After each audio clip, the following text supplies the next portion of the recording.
Hey, what's up, Raw and Real entrepreneurs? I hope you're having an amazing day. I have a question for you. Metaverse, scary, not scary, exciting, frightening? Are you thinking about buying 1,000 acres in Montana and hiding your head under the sheets? Well, in today's episode, I'm going to talk to you about 5 ways your company, your business can capitalize on the metaverse. And if you haven't seen my previous video on what the metaverse is, check that one out because this is the follow-up video to that video. But you can watch this one first and go back. It's all good. So a couple things. First and foremost, if you love raw and real entrepreneurship tips, you're thinking of starting a business, you have a business, you want to scale a business, you just want it raw and real, make sure you subscribe to this channel and drop a comment after you watch the video or during the video, because I'm the person who responds to all your comments. So in this video, we're going to talk about 5 ways your business can capitalize on the metaverse and perhaps even just be at the frontier.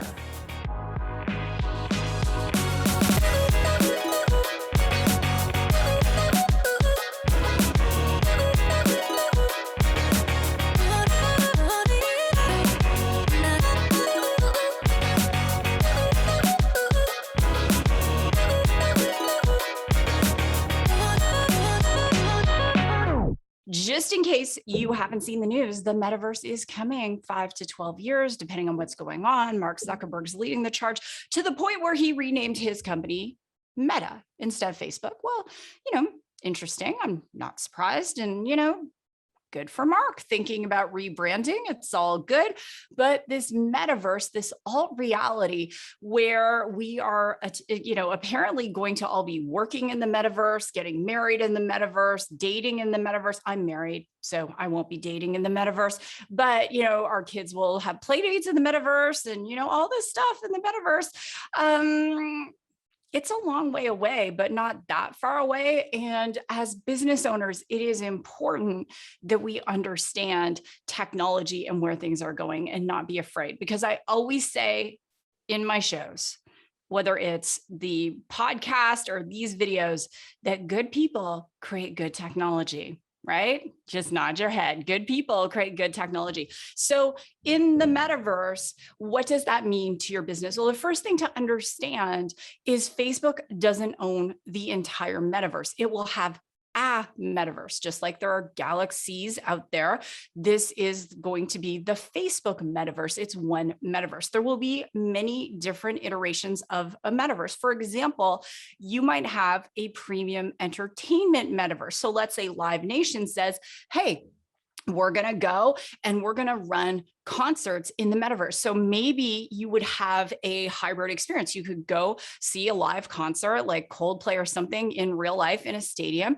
And if you didn't want to do that and that freaked you out and you didn't want to travel, you could also have a similar experience in the metaverse. And what that is going to mean to massive businesses, I want you to envision this. So if you have a stadium that holds 40,000 people and the average ticket price for a concert, let's say it was like $200, okay, well, that's not a bad evening revenue, but there's a lot of expenses. There's renting the stadium, you've got insurance, you've got all these different things that go on. So yes, that's all well and good that 200 times 40,000 is 8 million. It's not a bad night and that's okay. But I want you to imagine that we could put 10 million people into a concert that really love Coldplay. And those 10 million people put on their VR glasses, they go watch the concert and they pay $100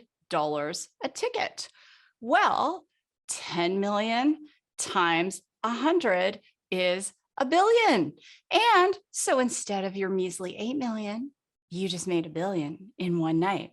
And that's what the metaverse is going to do. There are going to be hybrid experiences for professional sports, for entertainment, for all sorts of different things. There are going to be great opportunities for hospitals, for students to go into a metaverse-like scenario and practice operating on people before they operate on real people. And if you saw Star Trek, ever the remake with Chris Pine, and they do this whole simulation on the Kobayashi Maru, and no one's ever beaten it.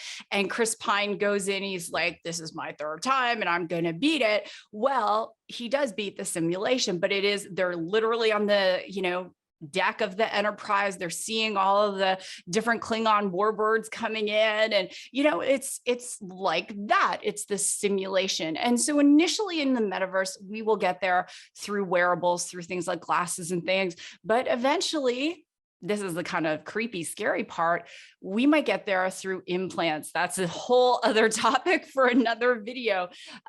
This girl is not likely getting implants to go into the metaverse, but I'm just saying, that's a whole other topic. But as a business owner, or you're thinking of starting a business as a startup founder, you've got some ideas. I'm going to share with you very quickly 5 ways to capitalize on the metaverse, 5 things you should be doing. Number 1, educate yourself. There's a lot of information out there and misinformation. It's like anything, artificial intelligence. I'm a co-founder of an AI company, and people think, oh my gosh, these super AIs, they're going to come and take over the world.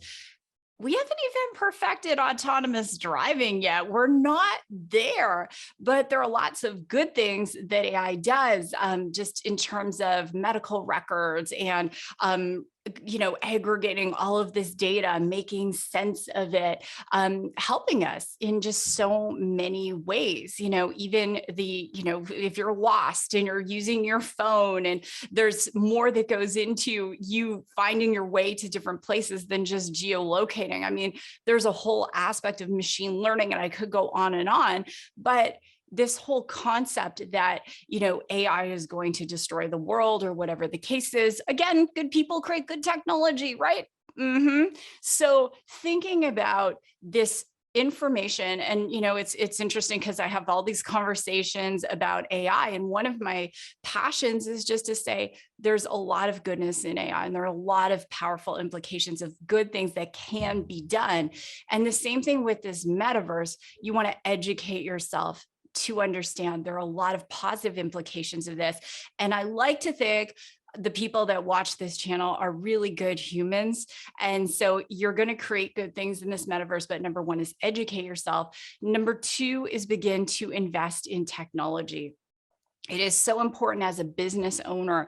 It used to be that the biggest part of your spend should be your sales and marketing spend. But what I want you to do, if you own an existing business or you've got a startup that you're going to go to funding, is take a look at the piece of the pie that you're spending on technology, and it should be bigger now.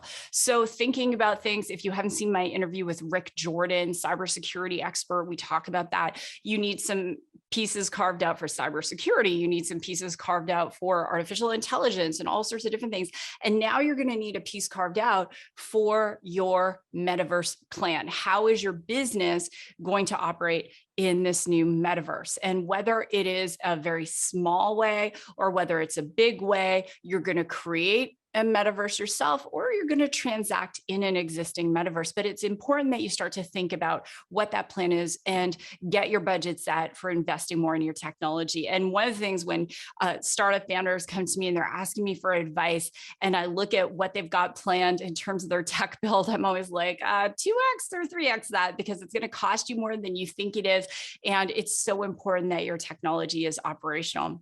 The third thing that you want to think about is how can your business enhance existing experiences and using this sort of form of the metaverse. So one of my amazing clients is contemplating doing this home design business.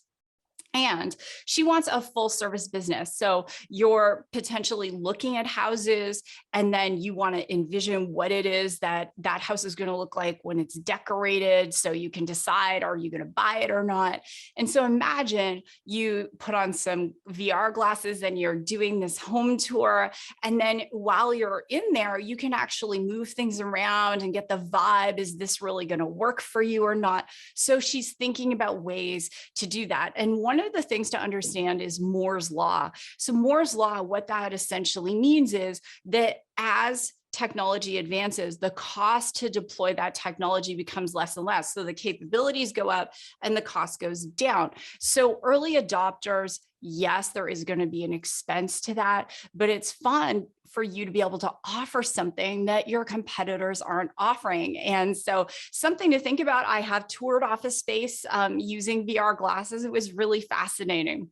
So the next thing is I want you to figure out, if your business hasn't started to go down this path yet, is how you can potentially transact in cryptocurrency. So the currency of the metaverse is not likely to be dollars. And it's not really a place where they accept cash. So in a business in the metaverse, thinking about how is it that you can potentially transact in crypto. And recently, MasterCard said they are going to allow their merchants to transact in crypto, not every single crypto, but some crypto. And we're seeing things like NFTs. So this amazing NFT art that is going for millions and millions of dollars in Ethereum. And there are more companies out there. And a friend of mine started a company that they're facilitating crypto transactions, and they're already doing $250 million in a month in transactions. It's crazy. So shouts out to them. They're awesome. So thinking about how you can transact in crypto, and even if you're a small business, step back, have a discussion. Maybe, you've got some advisors and different people, but don't listen to people who say, oh, crypto's a fad. It's not going to stay. I mean, even Martha Stewart is transacting in crypto now. I mean, she's got her NFTs out there. Snoop Dogg has them. Gary Vee, who I've done a speaking event or two with, he's got, he's buying NFTs in crypto. It is here, my friends. And, full disclosure, I'm a crypto investor. I'm not going to tell you what I'm invested in, but if you follow me on Twitter, you'll figure it out very quickly. And then the fifth thing is, I want you to ask yourself, okay, so we're looking at how do we enhance real experiences, but how could we design a full-on VR experience, an alt reality, a metaverse experience with our technology that we have? Is there a way for us to do that? And so I want to challenge you, because in Raw and Real Entrepreneurship, it's not about me giving you all the answers or my guess. It's about provoking some thoughts and asking you questions so that you come up with the solutions. But that would be the fifth tip. How can you create a VR experience for your business? And maybe you say, well, Susan, I'm just not that sure how I could physically do that. Well, that's where you can start to ask some people. You can hire some consultants. You can do some research. You could show up to one of my live coachings, whatever it is that is going to allow you to start to think expansively. And I just want to finish with this. I know that some of you are afraid of the metaverse and technology and what's going on. And here's what I would say. In the face of challenge, friends, you can give up or you can get better. And giving up is not an option, especially if you think that some of this technology that's coming out is scary. Then my rally cry is rise up and advocate for good technology. Rise up and create really good technology, because technology is just going to advance and evolve, and you can choose to use it or choose not to use it. But either way, no matter what, I would love for you to drop your comment below. Let me know what's the one big thing you're taking away from today's video. Again, if you have not watched my What is the Metaverse video, go ahead, watch that one. And hey, by the way, if you want me to create a video for you, please drop a comment below. I would love to do that. And with that, this has been another episode of Raw and Real Entrepreneurship. Head over to susansly.com, get some free resources over there, and I will see you in a future video.